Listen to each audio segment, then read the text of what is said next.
Hi guys, T dot वाले पाजी की नई शुरुआत में सबका बहुत स्वागत है। लास्ट वाले पॉडकास्ट को आपने बहुत प्यार दिया, बहुत ढंग से सुना, वास्तु की काफ़ी चीज़ें आपको पता लगी होंगी। इस वाले पॉडकास्ट में बहुत टिप ट्रेंडिंग चीज़ लाए हैं आप सबके लिए। हर बंदे के माइंड में कहीं ना कहीं चल रहा होता है, वो बंदा सुबह से लेकर रात तक वो चीज़ ज़रूर सुनता है, वो है म्यूज़िक। भले पंजाबी, हिंदी, ये कोई भी बंदा एक दिन भी कोई उसका ऐसा नहीं जाता, भले रील्स पे, इंस्टाग्राम पे, कॉलर ट्यून पे, जहाँ वो कोई म्यूज़िक नहीं सुनता। उस म्यूज़िक को बनाया कैसे जाता है, एक कंप्यूटर से वो आपके कान तक कैसे पहुँचता है, इसका सबसे बड़ा रोल होता है म्यूज़िक प्रोड्यूसर का। तो आज हमारे बीच में वो गेस्ट हैं, बहुत एक्सपीरियंस, बहुत पुराने पंजाबी इंडस्ट्री के म्यूज़िक प्रोड्यूसर हैं, जिन्होंने बहुत बड़े बड़े सॉन्ग दिए। सबसे बड़ा सॉन्ग जो इनका था थग लव, जो आप चेक कर सकते हो, मिलियंस और मिलियंस व्यूज़ है उस पर यूट्यूब पे। मेन बात है, जो सिंगर होता है उसका रोल कम होता है, म्यूज़िक प्रोड्यूसर को सारी चीज़ें इकट्ठी करनी पड़ती हैं।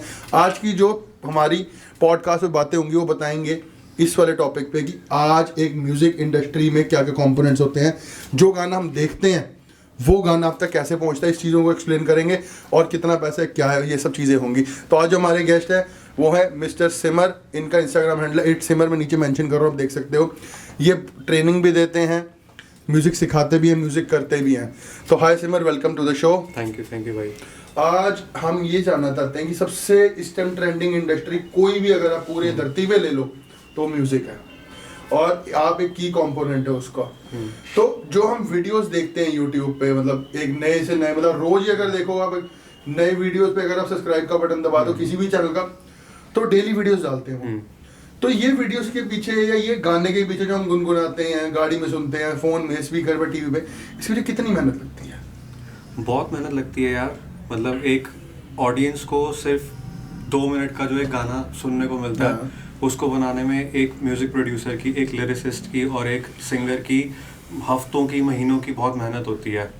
अच्छा। और आई थिंक जो सबसे बड़ी सोल होती है एक ट्रैक की, वो होते हैं उस गाने के लिरिक्स। और उस सोल को किस तरीके से लोगों को प्रेजेंट करना है, किस तरीके से दिखाना है, वो एक म्यूज़िक प्रोड्यूसर का काम होता है। अच्छा। तो आई थिंक ये दोनों बहुत इंपॉर्टेंट होते हैं एक गाने को बनाने के लिए। तो एक गाना बनाने में, जैसे आपने बोला, तो कितने बंदे लग जाते हैं? अगर एक नॉर्मली हम गाना, जैसे आपका गाना थग लव, इसने 5 मिलियन के आसपास मैंने देखा यूट्यूब पे क्रॉस करे, तो उसको बनाने में कितने बंदे लगे थे? 15 मिलियन। अच्छा, 15 मिलियन। सॉरी यार, सॉरी, मैंने रिसेंटली नहीं देखा। देखो, 15 मिलियन व्यूज यूट्यूब पे, छोटी बात नहीं होती। तो उस 15 मिलियन व्यूज की वजह कितनी मेहनत थी? सर देखिए, उस गाने में सबसे ज़्यादा जो मुझे लगता है मेहनत है, वो मतलब मेरे ओपिनियन से वो एक लिरिसिस्ट की सबसे ज़्यादा थी, क्योंकि उस गाने के लिरिक्स जो हैं वो बहुत अच्छे थे। उस गाने की जो मेन हुक लाइन थी, छातियाँ ते तकवे लाल लाल रखना हकवे, वो बहुत ज़्यादा क्लिक करी। जो सबसे ज़्यादा वायरल हुई, सबसे ज़्यादा चली, वो लाइन थी। एंड डेफिनेटली उसका म्यूज़िक का भी बहुत ज़्यादा अच्छा रोल था उस गाने को हिट करने में, बिकॉज उसका बीट बहुत ग्रूवी था, काफ़ी सही था। एंड डेफिनेटली हमारे जो सिंगर्स थे, जो हमारे इंदर पाजी हैं जिन्होंने गाना गाया, end of course the female singer, उन्होंने भी जिस तरीके से गाने को प्रेजेंट किया, जिस तरीके से हमारी जो हम बात कहना चाह रहे थे अपने गाने के थ्रू, उससे जिस तरीके से प्रेजेंट किया, वो बहुत सही था। तो बहुत मेहनत लगती है, अब ये कहना चाहते हो? डेफिनेटली उस गाने को बनाने के लिए हमें almost it took us 15 to 20 days उस गाने का पूरा एक स्क्रैच रेडी बनाने के लिए सारी चीज़ों का। राइट। तो अगर जैसे मैं हूँ, या जो बच्चा 12th एस्पायर कर रहा है, बहुत शौक है गाने सुनने का, सीखने का, तो कहाँ से, मतलब वो पॉइंट होता है कि यार यहाँ इस पहली सीढ़ी है इंडस्ट्री में घुसने के लिए, कैसे, वो कौन सी पहली सीढ़ी जो आप बताना चाहोगे कि उस बंदे को ये पहली सीढ़ी तो करनी चाहिए, भले वो म्यूजिक इंडस्ट्री, भले पंजाबी, हिंदी, कहीं पे भी एंट्री करने के लिए ये पहली सीढ़ी उसको चाहिए ही चाहिए? मुझे लगता है कि अगर किसी भी बच्चे को अगर म्यूज़िक को फॉलो करना है, तो उसको पहले ना उस चीज़ का पैशन बहुत ज़्यादा बड़ा होना चाहिए। लाइक सी म्यूज़िक बाहर से बहुत ही ना एक वो ग्लॉसी सी एक इंडस्ट्री दिखती है, जिसके अंदर आपको सिर्फ अच्छी चीज़ें दिखाई देती हैं, पर एक्चुअली में, और ये मैंने खुद देखा है कई बार, अब क्योंकि मैंने कई सारे आर्टिस्टों के साथ काम किया है, तो कई लोग कुछ टाइम बाद ना गिव अप कर देते हैं, क्योंकि वो इंडस्ट्री में एंटर करते हैं सारी जो ब्लिंग है उसकी वजह से, कि अच्छा, नाम होगा, पैसा होगा एंड ऑल दैट, बट जब उनको उसके पीछे की मेहनत करनी पड़ती है, या उसके पीछे का जो स्ट्रगल है, या जो पेशेंस है, जब वो करने पड़ते हैं, तो हर कोई वो नहीं कर पाता। तो डेफिनेटली आपका पैशन जो है वो म्यूज़िक के बारे में ज़्यादा होना चाहिए, rather than fame and everything. और अगर आप उस बारे में पैशनेट हो, तो मुझे ऐसा लगता है सबसे पहले आपको म्यूजिक की सेंस डेवलप करने की बहुत जरूरत है। अच्छा। चाहे आप लिरिसिस्ट हो, चाहे आप सिंगर हो, चाहे आप रैपर हो, कुछ भी हो, आई थिंक एक बीट की सेंस, एक म्यूजिक की सेंस डेवलप करना बहुत इंपॉर्टेंट है। और वो सिर्फ तब आती है जब आप बहुत अच्छे लिसनर हो। अगर आप बहुत अच्छे से गाने सुनते हो तभी आपको हाँ आएगी। डेफिनेटली, अगर आप ज़्यादा गाने सुनते हो, हर तरीके के जॉनर के गाने सुनते हो, तो आपकी जो एक होती है ना म्यूजिक की सेंस जो होती है, हाँ। नॉलेज होती है, वो बन जाती है। और एक बार आपकी म्यूजिक की नॉलेज बन जाए तो फिर आपको ना खुद रास्ते दिखने लग जाएंगे कि आप एक नॉर्मल आदमी जब गाना सुनेगा वो एक गाने को एक पैकेज की तरह सुनता है, पर जो एक म्यूजिशियन होगा वो एक लिरिसिस्ट गाने को सिर्फ लिरिक्स के बेसिस पे पहले सुनेगा कि बोला क्या जा रहा है। मैं म्यूजिक प्रोड्यूसर हूँ, मैं कोई गाना सुनूंगा, मैं पहले बीट को सुनूंगा कि इसमें क्या बज रहा है, कैसे बज रहा है। सिंगर जो है सिंगिंग एस्पेक्ट से सुनता है कि भाई किस तरीके से गाया जा रहा है, तो वो आप अपने आप डिस्कवर कर लोगे बाद में कि अच्छा। आपको किस चीज में ज्यादा मजा आ रहा है, लिखाई में आ रहा है, बीट में आ रहा है, किसमें। बट उतना आपके अंदर जैसे कहते हैं ना एक कंसंट्रेशन होना चाहिए म्यूजिक को लेके कि मेरे को ज्यादा सुनना है, हर तरीके का सुनना है, ताकि मैं उस चीज को और ज्यादा ना अपने अंदर नॉलेज ले सकूं म्यूजिक की। ये तो मतलब लाइन ही सारी ग्लैमर से भरी हुई है, मॉडल्स हो गई, गाड़ियां हाँ। हो गई, कपड़े हो गए, तो ये जितना हमें दिखता है ये उतना सच है। बिल्कुल है सर, एक पॉइंट के बाद डेफिनेटली है। अच्छा। देखो जो आप जिस बारे में आप बात कर रहे हैं वो सारी चीजें हैं जो एक प्रोडक्ट के बाद की बातें होती हैं, राइट। मतलब अब आपका एक गाना आया, वो चल गया, उसके बाद डेफिनेटली फिर आपके पास जब पैसे आएंगे तो आप अच्छी गाड़ी भी लोगे, आप अच्छे कपड़े भी पहनोगे, तो हर एक चीज उसके बाद टेक ऑफ करने के बाद तो सब बढ़िया हो जाता है। बट मतलब चाहे कितना भी बड़ा आर्टिस्ट हो, चाहे वो जितना भी अच्छा दिखा रहा हो, अपनी लाइफस्टाइल दिखा रहा हो, बट कैमरे के पीछे जब वो स्टूडियो में होता है तो उसकी भी एक सिंपल सी यही लाइन होती है, यही लाइफ होती है कि उसको एक अच्छा लिरिक्स ढूंढना है, एक अच्छा म्यूजिक ढूंढना है और अच्छे से प्रेजेंट करना है, अच्छे से गाना है। कई मैंने देखे, कई सिंगर्स बहुत हवा में हो जाते हैं कंट्रोवर्सीज में, बट जैसे अभी पंजाबी इंडस्ट्री के सबसे बड़ा सिंगर देख लो दिलजीत, उसके हाथ हमेशा यूं जुड़े हुए हैं। ये सिर्फ कैमरे पे जुड़े हुए हैं या बंदे में जेन्युइन इस लेवल पे पहुंची हम्बलनेस आ जाती है कि मैं सब कुछ देख चुका हूँ भाई, इसके बाद तो कुछ है नहीं? नहीं, ऐसा नहीं लगता मुझे कि सब देख चुका हूँ, कुछ है नहीं। बट मेरे को ऐसा लगता है कि अगेन वही कि वो म्यूजिक से बहुत प्यार करते हैं, जो मैंने आपको शुरू में बात बोली थी कि जितनी भी चीजें हो, चाहे वो स्टारडम हो, चाहे वो कितना भी पैसा हो, कुछ भी हो, बट उस इंसान को ये याद रहना चाहिए, सिर्फ उनकी नहीं, एक जनरल बात कर रहा हूँ कि हर इंसान को याद रहना चाहिए कि वो किस वजह से आया है, राइट। उसकी रूट क्या है, कहीं अपने जड़ें ना भूले बंदा। और आई थिंक जो लोग अपने रूट्स याद रखते हैं और बार बार ना वो जीरो पे जाते हैं और वहीं से शुरू करते हैं, उन लोगों की जर्नी बहुत लंबी रहती है। जैसे अब रैपिंग इंडस्ट्री में तो कंट्रोवर्सीज के बिना तो मेरे को लग रहा है रैप इंडस्ट्री चल ही नहीं सकती। रफ्तार, बादशाह, हनी सिंह, इक्का, ये क्यों इतनी कंट्रोवर्सीज बनाई जाती हैं, या ये बनाई जाती हैं प्लांटेड होती हैं, या ये इसके बिना म्यूजिक इंडस्ट्री नहीं चल सकती? सर ऐसा नहीं है कि म्यूजिक इंडस्ट्री चल नहीं सकती, पर मेरे को ऐसा लगता है कि जब एक जगह पर बहुत सारे लोग होते हैं ना, तो वहां पर ना ये कंट्रोवर्सीज अपने आप क्रिएट हो जाते हैं, क्योंकि लोगों के ओपिनियंस में डिफरेंस होता है। अच्छा। और काम करने के तरीकों में डिफरेंस होता है। अच्छा। हो सकता है किसी इंसान का बहुत ज़्यादा मतलब कोई वो काम कर रहा है तो उसको उसके क्रेडिट की बहुत ज़्यादा रिक्वायरमेंट होती है, मेरे को चाहिए कि मेरे को क्रेडिट दो। हो सकता है किसी दूसरे इंसान के लिए वो क्रेडिट उतना मैटर नहीं करता। मैंने ऐसे बहुत लोग देखे हैं जो कहीं सिंगर हो, आर्टिस्ट हो, कुछ भी हो, जो शायद क्रेडिट को उतनी वैल्यू नहीं देते हो, और एज अ म्यूजिक प्रोड्यूसर मेरे लिए क्रेडिट बहुत बड़ी चीज़ है। और मैं जानता हूँ जितने भी लिरिसिस्ट, म्यूजिशियंस, कंपोजर्स हैं, उनके लिए क्रेडिट बहुत बड़ी चीज़ होती है। गाने में एक नाम लेना भी बहुत बड़ी चीज़ होती थी, राइट। जैसे मैं देखता था कि जानी जो है उसने यही बोला था कि यार मेरे को पैसों का नहीं था, तो उसने ये जो नाम लेने का सिलसिला था यही बदला। कि एक पहले हम सुनते थे कि एक जो बंदे का लिरिसिस्ट या जिस बंदे ने म्यूजिक प्रोड्यूस करा उसका एक बार नाम आता था, या 2 बार, बहुत ज्यादा हद हो गई 2 बार। जानी कह रहा मैंने ओवर थिंकिंग चेंज कर दी, मैंने 8 बारी मतलब 8 बारी नाम दिलवाया, वो भी पहले पैरा में जो उनका गाना आया था जानी जानी जानी वाला। तो उसने कहा था भाई क्यों नहीं हो सकता, आउट ऑफ द बॉक्स सोचो। तो वही मैं सोच रहा हूँ कि एक लिरिसिस्ट को भी देखो, हर कोई सिंगर को जानता है, हर कोई आर्टिस्ट को जानता है, बट एक जो मेन मेहनत करते हैं उसके बैकग्राउंड, वो भी तो कहीं ना कहीं चाहते हैं कि वो आगे आए। बिल्कुल बिल्कुल। और इसीलिए जो है ना, ये जो आप कंट्रोवर्सी की बात कर रहे हैं, कहीं ना कहीं ये इसीलिए शुरू होती है, जितनी मैंने ऑब्जर्व करी है, कि जब ना लोग क्रेडिट्स को लेके थोड़े से ज़्यादा जैसे कहते हैं ग्रीडी हो जाते हैं, कुछ ऐसा। और आप जिन नामों की बात करें सिर्फ इनकी नहीं, इवन छोटे लेवल पे भी, अच्छा। अगर कोई बेसिक लेवल पे भी जो मेन प्रॉब्लम्स होती हैं वो शुरू यहीं से होती है जब आप क्रेडिट्स के लिए आपस में लड़ते हैं। तो आई थिंक जब तक ये चीज़ मेरे को लगता है सबसे पहले ना, एक जो गाने को देखो जो हम बनाने का काम है राइट, पर जो प्रेजेंट करने का काम होता है वो एक सिंगर का या एक रिकॉर्ड लेवल का उनका होता है राइट। तो ये उनको बहुत चीज़ अच्छे से समझनी चाहिए कि भाई अगर कोई चीज़ हमारे पास आ रही है, उसे प्रेजेंट कर रहे हैं, तो एटलीस्ट जिन्होंने बनाई है, आपके पास जो चीज़ प्रेजेंट करने के लिए आ रही है, जिसने उसको क्रिएट किया है, उसको आपको 100% क्रेडिट देना चाहिए। आप किसको बड़ा आर्टिस्ट मानते हो, सिद्धू मूसेवाले को या करण औजला को? मैं यार मतलब डिप्लोमेटिक आंसर नहीं, मैं दिल से आंसर दूंगा, मैं करण औजला का फैन हूँ। अच्छा। क्योंकि मेरे को ऐसा लगता है कि ओवर द इयर्स जिस तरीके से उन्होंने अपनी साउंड को चेंज किया है, जैसे साउंड को डेवलप किया है, सिर्फ म्यूजिक में नहीं, अपने कॉम्पोजिशंस को, अपने लिरिक्स को, जिस तरीके से खुद को प्रेजेंट किया है हम करण औजला का एक गाना सुनते थे एली मंगट के साथ बहुत पहले, पता नहीं आपने सुना हो, अफेयर करके एक गाना था, उसमें वो थे राइट। उस टाइम पे उन्होंने काफी गानों के साथ करते, तब से लेके अभी तक की जो जितने भी चेंजेस हुए हैं राइट।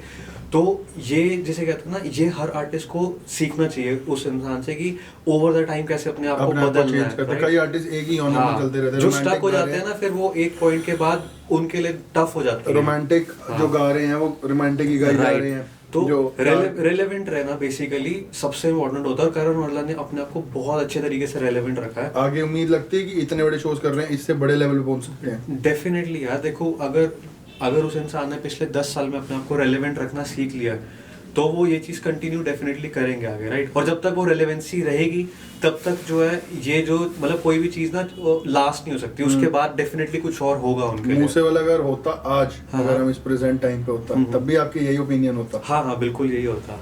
मूसेवाले का देखो यार, मूसेवाले का ना कल्ट है ना, उसने जो बातें बोली, जो चीजें बनाई है, वो इमोशन बेस्ड है, उसने सच बोला है। हाँ, तो लोग अभी भी कहते हैं कि उसका कोई पोर्टल ऐसा खोला हुआ था कि उसको अपना फ्यूचर दिखता था, वो जो आज वो गा गया, वो कल वो चीज होता थी उसके साथ। तो मेरे को ऐसा लगता है कि वो मैनिफेस्टेशन के बारे में आप बोल रहे हैं, होता है ऐसा, जब आप कोई चीज़ बहुत ज़्यादा मैनिफेस्ट करो तो कभी ना कभी वो रियलिटी में बदल जाती है। बट अगेन मूसेवाला जो था ना, उसके जो गाने थे, जो उन्होंने अपना म्यूजिक क्रिएट किया, वो कल्ट था, ठीक है। उसको जिन्होंने सुना, जितना सुना, वो डाई हार्ड फैन बन गए, which is great. But for me, मतलब मैं अपनी पर्सनल बात कर रहा हूँ, मेरे लिए जो है क्योंकि मैं म्यूजिशियन हूँ, तो मेरे लिए साउंड का बहुत मैटर करता है ना, कि चेंज होती साउंड, जो आर्टिस्ट एक्सेप्ट करते हैं, मेरे को वो ज़्यादा बढ़िया लगता है, इसलिए मैं करण औजला प्रेफर करता हूँ। बिल्कुल। मेरे को एक बात बताओ, अभी तक पंजाबी इंडस्ट्री में कोई ग्रामी नहीं लेके आया, जो सबसे बड़ा अवार्ड है म्यूजिक इंडस्ट्री का।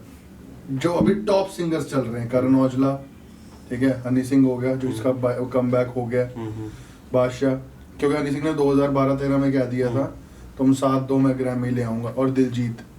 अभी पंजाबी इंडस्ट्री के पीयर्स जो हम कहें तो यही टॉप चारों चल रहे हैं, जिनसे ग्लोबली मतलब उन देशों के उन लोगों जिनको पंजाबी भी नहीं आती, वो लोग भी इस गानों पे नाच रहे हैं। क्योंकि मेरे पास तो ऑल ओवर वर्ल्ड से लोग आते हैं, मैं ऑल ओवर लोग काउंसलिंग देता हूँ। मैं थोड़े दिन पहले मैक्सिको में किसी से बात कर रहा था, उसके बैकग्राउंड में दिलजीत चल रहा था, तो मैं कहा भाई ये क्या कर रहा है, तो कह रहा है मैं हूँ, मतलब पंजाबी था वो, तो मैं कहा तू चलाता है, कह रहा है मैं नहीं चलाता, मेरी मकान मालिक मैक्सिकन है, वो पूरा दिन दिलजीत सुनती है।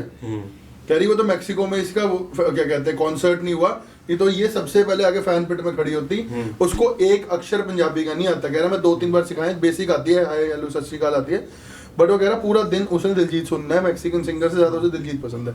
तो वहाँ उस गली कूचे तक हमारे जो टॉप प्लेयर्स लेके गए हैं, आपको क्या लगता है ग्रैमी कौन लेके आ सकता है? यार ग्रैमी कोई भी ला सकता है, दिलजीत भी ला सकता है, करण औजला भी ला सकते हैं, इनमें इतना पोटेंशियल है। पोटेंशियल यार सब में है। मैं वही आपको कह रहा हूँ ना, आप जैसे अभी आप बोल रहे हो कि मैक्सिको के अंदर भी कोई सुन रहा है, ऐसी कितनी जगहों पे सुन रहे हो। कजाकिस्तान की वीडियो देखी है, लोग गाड़ी चलाते हुए मूसेवाले का गाना सुन रहे हैं। एंड मेरे को ऐसा लगता है कि मतलब हो सकता है इस चीज़ से काफ़ी सारे लोग शायद ना रिलेट करें या ना माने, बट आई थिंक कि उन लोगों का मतलब उनको पंजाबी तो आती नहीं राइट, लैंग्वेज का बैरियर तो है राइट, है ना, बट वो किस चीज पे सबसे ज्यादा ग्रूव कर रहे हैं आपके हिसाब से? म्यूजिक पे ही कर रहे हैं, है ना, कॉम्पोजिशंस पे, म्यूजिक पे, आवाज पे राइट। तो आई थिंक कि जब ये जो आप ग्रैमी की बात कर रहे हैं ना, ये जिस भी आर्टिस्ट को मिलेगा उसी को मिलेगा अगेन जो अपनी ना साउंड को उतना बड़ा बना पाए, जो मतलब इंटरनेशनल लेवल पे चल रहा हाँ, है, जो कि कर भी रहे हैं डेफिनेटली। करण औजला की साउंड बहुत बढ़िया, दिलजीत की साउंड बहुत बढ़िया है। आपको पता पाकिस्तान लाहौर से हाँ। दुबई की फ्लाइट कितने की आती है इंडियन हिसाब से? 25-26 हज़ार रुपए की। ओके। जिस दिन दिलजीत का शो था दुबई में पाकिस्तान से लाहौर की, मतलब लाहौर से दुबई की फ्लाइट कितने की थी? कितने की? एक दिन पहले अंदाजा लगाओ, 26,000 रुपए की फ्लाइट है। 2 लाख 7.5 लाख रुपए की फ्लाइट, और पूरी बुक्ड थी। Okay. पूरी बुक्ड ओवर। मैंने रील देखी, बात भी करी, लोगों को ऑफलोड किया गया टिकट लेने के बाद भी। ओके। क्रेज देखो पाकिस्तान, वो कहते हैं कि पाकिस्तान में तुम शो करो, हम पलकों में बैठाएंगे तुम्हें। ये तो सिर्फ एक बॉर्डर या डिप्लोमेटिक की वो चीजें हैं, बट मैंने ये चीज देखी, जितनी कल्ट फॉलोइंग पाकिस्तान की शायद इंडिया की भी ना हो। डेफिनेटली। क्योंकि मैं गाड़ियों में बहुत हूँ, मेरे को वहाँ का कार कल्चर बहुत पसंद है। मैं काफी कार कल्चर पे वहाँ पे देखता हूँ। कोई ऐसी रील नहीं है कार कल्चर की जिसमें मूसेवाला, करण औजला, दिलजीत या हनी सिंह या बादशाह ना बज रहा हो। इसके सिवाय वो कोई रील नहीं डालते, जबकि पाकिस्तान में बहुत अच्छे अच्छे आर्टिस्ट हैं। बिल्कुल। पर वो कहते हैं कि भाई हमें आपके यही सुनना है, यही हमारा मतलब चाहते हैं, कल्ट है उनका, मतलब कि आप आ जाओ। मतलब समझो दिलजीत के शो में 43% टिकट्स पाकिस्तानी ने ली थी दुबई के शो में। ओके। और वैसे कहते हैं कि पाकिस्तान और इंडिया की इतनी नहीं बनती, बट ये कहीं ना कहीं म्यूजिक ने तारे जोड़ी ने दूसरे की, जो हमारे हाथ जुड़े एक दूसरे से, वो इसी सिर्फ इससे जुड़े ना। हाँ। कि दिलजीत आज तक तो पाकिस्तान गया नहीं, बिल्कुल बिल्कुल ना वहाँ पे पाकिस्तान उसके कोई पीएम ने बोला होगा कि भाई हमारे पाकिस्तान आके कल्ट फॉलोइंग कर, या एक यूट्यूब चैनल सबके पास है। उसने इतना प्यार अपने गाने, अपने डीपनेस में दिया कि कितने लोग उसके इस देश से भी वो प्यार करने लग गए, जो हमारा दुश्मन लोग कहते हैं। बिल्कुल। तो मेरे को लगता है ये बहुत सही है। और सिर्फ मतलब आप कोलैबोरेशंस अगर देखें पीछे, कितने सारे पाकिस्तानी आर्टिस्ट ने अभी इंडियन रैपर्स के साथ कोलैबोरेट किया है। अभी पीछे कुछ टाइम पहले गाना आया था फारिश शफी का, प्रदीप एक रैपर है, उनके साथ गाना आया, और इतना बढ़िया गाना बताओगे कौन सा है? मार ताली आई गेस उसका टाइटल है। अच्छा। हाँ, if I'm not wrong, मार ताली है, बट फारिश शफी और प्रदीप के नाम से आपको मिल जाएगा गाना। अच्छा। YouTube पे बहुत अमेजिंग सॉन्ग है। और ये मैं एक बता रहा हूँ, ऐसे अभी पीछे हनी सिंह ने भी आई गेस फारिश शफी के साथ ये गाना कोलैबोरेट किया था। काफी सारे कर रहे हैं, तो ये बहुत सही चीज है यार। आप देखो उनका अपना एक लिंग्विस्टिक तरीका है ना पाकिस्तानियों का, और वो जब हमारे उनके ना बातों में एक लहजा अच्छा लगता है मेरे को, एक हाँ, इज्जत रिस्पेक्ट हालांकि अगर आप ये गाना सुनेंगे तो ये लहजा थोड़ा सा इसमें खराब ही है। अच्छा ठीक है, बट आप कभी इनकी वो देखे ना बात करने का तरीका, हाँ, बिल्कुल, तो नजाकत कहीं ना कहीं नजर आती है। हाँ बिल्कुल, तो नजाकत भी नजर आती है। एंड अगेन जो उनका तरीका है, जिस तरीके से वही बात को बोलने का उनका तरीका और हमारा तरीका, जब ये किसी गाने के अंदर मैच कराते हैं तो बहुत अच्छा रिजल्ट निकल के आता है, बहुत अच्छा आउटपुट आता है। तो आई थिंक ये और हमारी पंजाबी पिक्चर्स भी कहाँ पाकिस्तानी आर्टिस्ट के बिना बन रही हैं। जितने कॉमेडियंस पाकिस्तानी थिएटर्स में थे वो सारे के सारे तो हमारी पंजाबी इंडस्ट्री ने खींच लिए। बिल्कुल कनेक्ट बहुत फील होता है उनसे। वो लहते पंजाब और चढ़ते पंजाब का कितना ज्यादा कनेक्शन। ये देखो ये सारी चीजें एक म्यूजिक ही लेके गया। राइट। हमारे को बिजनेस है नहीं पाकिस्तान से जो हम लोगों को वहाँ पे कोई हमारी अपनी चीज बेच रहे हैं जिसके हम फैन हो जाए। चाइना ने तो सबको फैन कर लिया अपनी चीजें बेच के। हम तो अपनी जुबान अपना म्यूजिक ही बेच भी नहीं रहे, दिखा रहे हैं। राइट। तो ये म्यूजिक कहीं ना कहीं आपको कनेक्ट जरूर करवाता है। बिल्कुल। तो सब ये मैं कह रहा हूँ नए बच्चों का यूज भी बहुत होता है। जैसे सिंगस्टार का पीछे एक पॉडकास्ट आया था, वो बता रहा था कि उसको तनख्वाह पे रखा हुआ था, उसको गाना करवाया, शोज कराए, 20-20 लाख रुपए शो लिए, उसको 30,000 रुपए दिए। जो तो फेम लेने के लिए करा है, ये ऐसा सच्ची में होता भी है। नहीं यार, देखो अगर उसने बोला तो डेफिनेटली हुआ होगा, ऐसा नहीं कि नहीं हुआ हो। तो इतने बड़े हनी सिंह जैसे लेबल ब्रांड, मतलब वो अकेला ही बंदा लेबल भी है, ब्रांड भी है, सब कुछ है वो। तो वो बंदा भी अगर, और वो जूनियर आर्टिस्ट है उसका, उस बंदे ने सिंगस्टार ने हनी सिंह को गाने दिए भी हैं। हनी सिंह ने सिंगस्टार के गाने करे भी हैं। 62 मिलियन व्यूज है उसके। वो जो गाना अर्बन, शायद मैं नाम भूल गया, अर्बन पेंडू पता नहीं क्या उसका नाम है, और एक कोड़ी तो बम्ब है, उस गाने में 62 मिलियन व्यूज हैं। 62 मिलियन व्यूज अगर जिस बंदे के हैं, उसके बाद भी उसके साथ स्कैम हो रहा है, उसको 30,000 रुपए दिए गए हैं। तो या तो ये स्कैम बहुत बड़ा चल गया, हाँ, या कहीं ना कहीं उसकी भी गलती थी। तो क्या कहना चाहोगे इसमें? मैं इस चीज़ को स्कैम में नहीं काउंट करूँगा, क्योंकि देखो उसको डे वन पे डेफिनेटली पता ही होगा कि उसको किस चीज़ के कितने पैसे ऑफर हो रहे हैं, राइट। उसने मेरे ख्याल अपने पॉडकास्ट में बताया भी था कि इतने ही पैसे मेरे को ऑफर कर रहे थे। तो अगर आपको पता है और आप फिर भी जा रहे हो, तो देखो कहीं ना कहीं उसका भी एक उसको बेनिफिट हुआ डेफिनेटली, राइट। उसके गानों को जब हनी सिंह का टैग मिला, उसका साथ मिला, तो वो और बड़े हो गए। सिक्स्टा अपने आप में बहुत अच्छा और बहुत टैलेंटेड आर्टिस्ट है, बट डेफिनेटली उसको भी एक पुश की ज़रूरत थी, जो आई एम श्योर वो भी अग्री करते होंगे कि हनी सिंह के नाम के साथ वो पुश मिला, राइट। तो आई थिंक जब उन्होंने वो चीज़ बनाई थी, है ना, जब वो गाने बनाए या वो करे, तो उनको भी पैसों से ज़्यादा उस पुश की तलाश थी जो उनको मिला। बट अगेन यू नो, फिर कभी कभी यार सिचुएशंस और लाइफ में जो सिचुएशंस होती हैं, उस वजह से ना आप समझ नहीं पाते हो कि आप पैसे के पीछे जाओ या फिर यू नो अपने पैशन को फॉलो करो। तो आई गेस इस वजह से वो जो उनका अलग होना या जो फ्रस्ट्रेशन लेवल था स्ट्राइक हुआ। बट मैं उस पर्टिकुलर चीज़ को स्कैम की तरह पे काउंट नहीं करूँगा, और क्योंकि मेरे को ऐसा लगता है कि जितना अगर उसको शायद पैसे कम मिले हैं, बट उसको उतना ही फेम मिल गया डेफिनेटली। तो आज इतने बड़े बड़े पॉडकास्ट और मीडिया हाउसेस में बैठ पा रहा है। हाँ, वो अभी जो पीछे गाने कर रहे हैं, उनके गानों के जो वीडियोस के लेवल हैं या प्रमोशनल लेवल, इवन जो मतलब जिस तरीके से प्रेजेंट करा जा रहा है गानों को, वो सब जितने आज ग्रैंड लेवल पे हैं, उसके पीछे कहीं ना कहीं यही रीजन है कि वो इससे पहले एक बहुत सही जगह से एसोसिएटेड थे, राइट। सही बात है। हाँ, मतलब अगर आप सोचो 62 मिलियन व्यूज की हम बात करें, 1 मिलियन व्यूज पे आप भी यूट्यूब करते हो, मैं भी यूट्यूबर। हाँ जी, हाँ जी। 1 मिलियन व्यूज पे मोटा 40 से 45 हजार रुपये बनता है। तो मल्टीप्लाई पे 62 तो अपने आप कर ही लो, सबको मैथ्स आती है आज की डेट में, हमसे तो ज़्यादा ही कमेंट भर जाएगा अभी। तो पैसा गया का, प्लस टी सीरीज ने गाना लिया, फ्री में तो लिया नहीं। ब्रांड कोलैब्स है, उन्होंने भी नहीं लिया, पैसा तो दिया ना, फ्री में तो कोई नहीं देता, रॉयल्टी आती है। 30,000 उसको मिले, बाकी कहाँ गया? सर उसको 30,000 गाने नहीं शो के मिले थे, और गाने के 50 मिल गए होंगे, रो तो वही। मेरे को लगता है शायद ना भी मिले हो, हाँ। ऐसी बना दिया हो सकता है ना। टीम है, टीम में कोई एक दूसरे से आई डोंट थिंक पैसे वैसे लेता होगा, ठीक है। बाकी देखो अब ये सब यार, हर एक गाने के पीछे ना एक अलग तरीके की डील होती है, एक अलग तरीके की एग्रीमेंट होता है जो हमें नहीं पता। कई बार हमें लगता है कि यार इतने पैसे आए गाने पे, ये तो पक्का आर्टिस्ट की जेब में गए होंगे।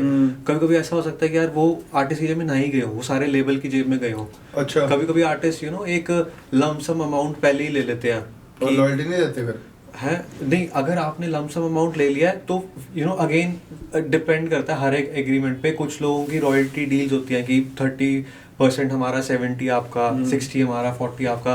कईयों का होता है कि आप हमारे को डे वन पे इतने पैसे हाथ में दे दो और उसके बाद जो रिकवरी हुई पूरी आपकी, है ना। तो उसके अंदर लेबल्स के लिए भी रिस्क होता है। लेबल का क्या रोल होता है एक म्यूजिक इंडस्ट्री और म्यूजिक प्रोड्यूसर या म्यूजिक आर्टिस्ट या म्यूजिक बनाने वाले बंदे में, एक लेबल का क्या रोल होता है? आज की डेट में जो लेबल का रोल है वो जो आज से मेरे ख्याल 3 या 4 साल पहले था उससे बहुत डिफरेंट हो गया। अच्छा। राइट नाउ जो लेबल्स हैं, मुझे ऐसा लगता है कि जो आर्टिस्ट खुद अपने आप पे फोकस कर रहे हैं, अपने इंडिविजुअल चीज़ों पे फोकस कर रहे हैं, वो ज़्यादा मतलब उनके लिए वर्क कर रहा है। बट आज से 4 साल पहले जो है ना, इतना कल्चर नहीं था कि यूट्यूब पे हर बंदा ही अपना, 5 साल पहले की हर बंदा अपना चैनल बना रहा होगा, तो उनको सबको एक पुश की जरूरत होती थी, राइट। और वो पुश कैसे होगा? डेफिनेटली वो मॉनेटरी पुश होते हैं, है ना, प्रमोशनल पुश होते हैं, जो एक लेबल आपको उस टाइम प्रोवाइड कर सकता था। उनके पास वो मीन्स थे, राइट, कि वो YouTube को किस तरीके से चलाना है, क्या YouTube का एल्गोरिथम है, कितना इन्वेस्टमेंट चाहिए। तो ये आर्टिस्ट इतना चीजें में पढ़ता ही नहीं था, तो पहले आर्टिस्ट आई थिंक आज से 4-5 साल पहले ना इतने ज्यादा वोक नहीं थे। अभी लास्ट 2-4 सालों में, क्योंकि देखो आर्टिस्टों को भी यू नो टाइम के साथ थोड़ी सी नॉलेज आ गई, सब आ गया। और कुछ ऐसे आर्टिस्ट थे जैसे शुभ था, उसने अपने चैनल से शुरुआत करी और अपना चैनल इतना बड़ा बना लिया कि आई थिंक किसी लेवल की उसको अभी रिक्वायरमेंट नहीं है, राइट। तो ये कुछ एग्जांपल्स ऐसे थे जिससे ना एक नॉर्मल आर्टिस्ट को वाला भी स्टार्टिंग को स्पीड रिकॉर्ड से हुआ था, नहीं स्पीड से नहीं हुआ था, हम्बल गिप्पी गरेवाल के चैनल हम्बल से हुआ था। फिर उसने अपना चैनल इतना बड़ा कर लिया, मेरे साथ 40 मिलियन सब्सक्राइबर हैं उसके। तो मैं वही कह रहा हूँ ना, ऐसे कुछ एग्जांपल्स थे जिनकी वजह से ना जो एक नॉर्मल एक नया आर्टिस्ट है उसको भी एक कॉन्फिडेंस मिला कि यू नो ये भी एक तरीका है म्यूजिक में चलने का कि आप अपनी कंसिस्टेंसी बढ़ा के रखो और अपने ही चैनल को पुश करो। हो सकता है उसको 6 महीने 8 महीने 1 साल 2 साल लग जाए, बट अगर वो एक बार चल गया तो वो जितना आपको बेनिफिट देगा इवन मॉनेटरी वाइज, वो शायद लेबल आपको नहीं दे पाएगा। बाकी सी लेबल की जहाँ तक बात है, आज भी लेबल चल रहे हैं, बराबर चल रहे हैं। हमने भी पीछे लेबल्स के साथ काम किया है, तो अगेन लेबल्स का आपको यही बेनिफिट है जो मेरे को लगता है। लेबल, ब्लू लेबल नहीं अच्छा रिकॉर्ड लेबल्स। अच्छा, रिकॉर्ड लेबल। हाँ, ठीक है। तो लेबल्स वो भी एक नशा है। हाँ, वो बिल्कुल ही आर्टिस्ट के लिए बहुत बढ़िया नशा है। वो भी ब्लैक लेबल, हाँ, ब्लू लेबल ही आर्टिस्ट के लिए। हाँ, तो आई थिंक वो प्रमोशन अगर पुश किसी नए आर्टिस्ट को चाहिए तो आई थिंक लेबल पे जाने में कोई दिक्कत नहीं है, वो बिल्कुल सही जगह है जाने के लिए। साइन हो जाते हैं, कितना टाइम रहना पड़ता है, ये करना पड़ता है। सी अगर देखो, ये हर बंदे के ऊपर डिपेंड करता है। किसी को अगर बेनिफिट दिख रहा है, उसको बेनिफिट फील हो रहा है कि भाई मेरे 3 साल अगर मैं यहाँ इन्वेस्ट करता हूँ तो 3 साल बाद मैं जहाँ हूँ वहाँ से कुछ आगे होऊंगा, तो करो डेफिनेटली। कई लोगों के खराब भी रहते हैं, 3-3 5-5 साल खराब भी होते हैं, है ना। क्या पता आपको लेवल ने साइन कर लिया और फिर आप भी फोकस नहीं किया, आप कहीं इधर उधर भी नहीं जा सकते, आपके 3 साल 4 साल जितने भी हैं वो गए, वेस्ट हो गए, है ना। तो आई थिंक वो फिर उस टाइम पे आर्टिस्ट को अपने ऊपर ध्यान देना चाहिए कि भाई क्या सही है क्या नहीं। वैसे क्वेश्चन है नहीं, बट मैं हर एक से पूछता हूँ, पैसा है इस लाइन में? बिल्कुल सर, बहुत पैसा है, बहुत पैसा है। ये ना एक छोटी सी एक मिसकंसेप्शन है जो मैंने बहुत टाइम से देखी है लोगों में, कि लोगों को लगता है कि या तो म्यूजिक इंडस्ट्री में लोग जीरो हैं या सीधा दिलजीत दोसांझ, समझ रहे हो। बीच का ना कोई लेवल कोई देखना नहीं चाहता या देखते नहीं है। और उसमें किसी नॉर्मल इंसान की गलती भी नहीं है, क्योंकि उसको क्या ही मतलब है कि इस लेवल पे कैसे लोग पैसे कमा रहे, क्या कर रहे हैं। बट जितने भी लोग काम कर रहे हैं ना, म्यूजिक में काम कर रहे हैं, मैंने देखे लोगों ने अपने 15-15 साल लगाए हुए हैं काम में, है ना। तो डेफिनेटली कुछ तो वो ऐसा उधर से कमा रहे होंगे, अपना घर चला रहे होंगे कि उन्होंने लगाया, डेडिकेटेड रहे हैं, 15 साल उसी इंडस्ट्री में रहे हैं। हाँ, तो पैसे बिल्कुल हैं। आप प्रोड्यूसर हैं तो आप जितना ज़्यादा प्रोड्यूस करें, इतना काम करें, आपके पास पैसे हैं। लिरिसिस्टों के पास लिखने के पैसे हैं, अगेन फिर रॉयल्टीज हैं। जानी भी तो कहता है मैं पूरे इंडिया का सबसे महंगा लिरिसिस्ट हूं, मेरा 40 लाख का सॉन्ग बिकता है। हाँ बिल्कुल, मतलब कुछ लाइनें एक पेज पे, मतलब अगर 10 लाइनें 20 लाइनें 40 लाख की बिक रही तो 50,000 रुपए का वर्ड हो गया। बिल्कुल बिल्कुल हुआ सर। एंड सी चलो, ये तो बहुत बहुत ही मतलब आप जब बिल्कुल जिसे कहते हैं ना एक हिट होने के एकदम पीक पे है, वो वाली बात है।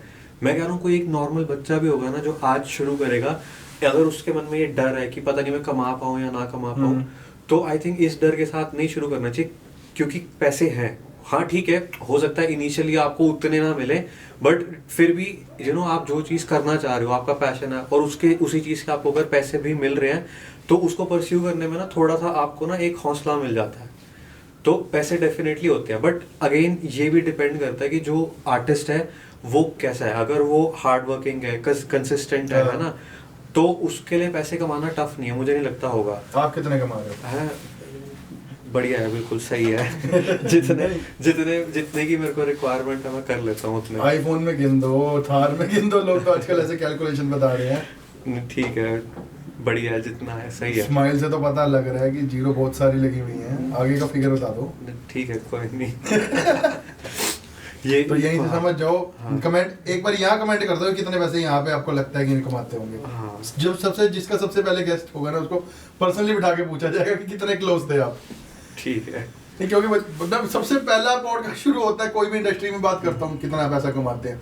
पता क्या है, हर कोई आज की डेट में अपना करियर शुरू कर रहा है, लाइन स्विच कर रहा है, उसका पहले माइंड फोकस ही यही है, जो बिल्कुल सही है, होना भी चाहिए, है ना। आप अगर लोग कहते हैं आज की डेट में लोग मनी माइंडेड हो गए, भाई मनी माइंडेड नहीं हो गए, पुराना जमाना होल्डिंग वाला था कि बंदे कुछ पैसों में, जैसे हमारे भी घर देख लो आप पुराने, एक सिंगल फादर साहब भी अगर कमाते थे तो पूरे घर में मम्मी पापा बच्चे दादियां सब पल जाते थे। बिल्कुल बिल्कुल। आज अगर घर में 3 मेंबर्स हैं, मदर फादर और क्या कहते हैं बच्चे हैं, तो सब कमा के भी ना वो एक लाइफस्टाइल नहीं मेंटेन कर पा रहे, खर्चे इतने हैं। बिल्कुल। तो हर बंदे की माइंड थिंकिंग होती है कि भाई मैं 3 साल 5 साल 10 साल इस लाइन को दूं, ROI क्या है, रिटर्न ऑन इन्वेस्टमेंट क्या है मेरी, भले मेरे पल्ले से पैसे नहीं लग रहे, मेरा टाइम, मेरा जिंदगी का वो खून पसीना तो लग रहा है, ये चीज है।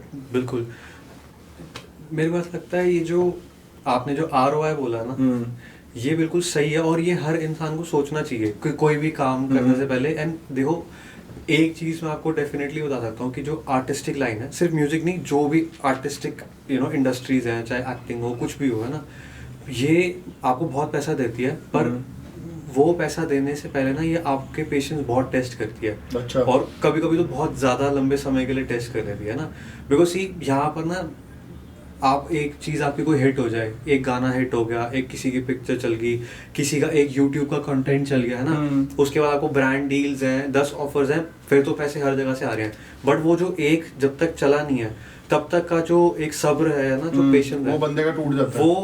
वो जो जिसका टूटेगा नहीं वही फिर वो निकल जाएगा। हाँ, कहते हैं भगवान आपको कुछ देने से पहले आपको इतना हाँ, परखता है कि आप लायक हो उसके। हाँ बिल्कुल, तो वो होना बहुत ज़रूरी है। और जिन लोगों में ये होता है ना, वो लोग कुछ ना कुछ, जिसे कहते हैं ना, बड़ा उखाड़ लेते हैं। हाँ, हमारी जिंदगी का लाइव एग्जांपल देख लो, दिलजीत स्कूल कल्चरल शो में गाता था।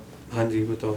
एक पंजाबी जो गाँव की शादियाँ होती हैं उसमें उसकी रील्स हैं, क्या पैसे मिलते हैं गाँव की शादी में गाने के लिए। आज उस टाइम 2003 में तो 1000-2000 रुपए, वो भी आप ज़्यादा ही करें, उससे भी कम मिलते होंगे। उसमें भी उसका बैंड ये हाँ। वो सब वो साथ लेके चलता था। तो अगेन आज अगर हम देखते हैं तो इंटरनेशनल लेवल पे सिंगर उस लेवल का लाइफस्टाइल नहीं मेंटेन कर पा रहा जो दिलजीत कर गया। हमारे लिए तो हमारी पग को शान देने वाला वही है ना। बिल्कुल बिल्कुल, दुनिया जानती है बॉलीवुड में एक ही है। बिल्कुल, बॉलीवुड में जितने मर्जी खान हो, वो अपने उस गाने में भी वही यूज करता है, ये सारे खाना जो बंदा सरदार। नहीं तो ये लेवल उसने खुद बनाया, कोई उसका हाथ पकड़ के तो लेके गया नहीं।